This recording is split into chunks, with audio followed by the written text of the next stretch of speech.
Môj sen o väčšej samostatnosti sa už splnil. Kúpil som si elektrický vozík značky Meira.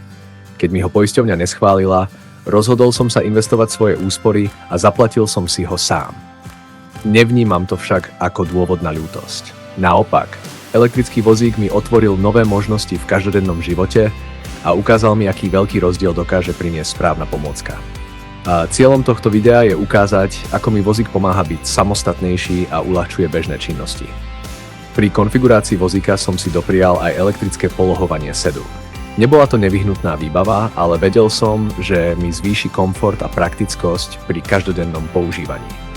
Elektrický vozík si človek nekupuje každý rok, preto som si ho chcel prispôsobiť tak, aby mi čo najlepšie slúžil dlhé roky a pomáhal mi zvládať každodenné situácie čo najnezávislejšie.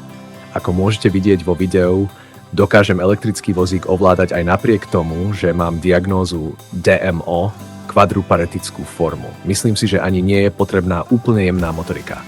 Na joystick som si kúpil mäkkú penovú guľočku, vďaka ktorej je ovládanie jednoduchšie a pohodlnejšie, čo mi umožňuje pohybovať sa s väčšou istotou a slobodou.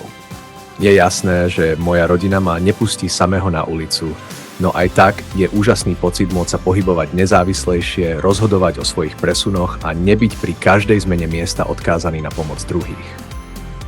Na záver by som chcel zaželať každému človeku, ktorý potrebuje elektrický vozík alebo inú zdravotnú pomôcku, aby mu bola schválená spravodlivo a podľa jeho skutočných potrieb.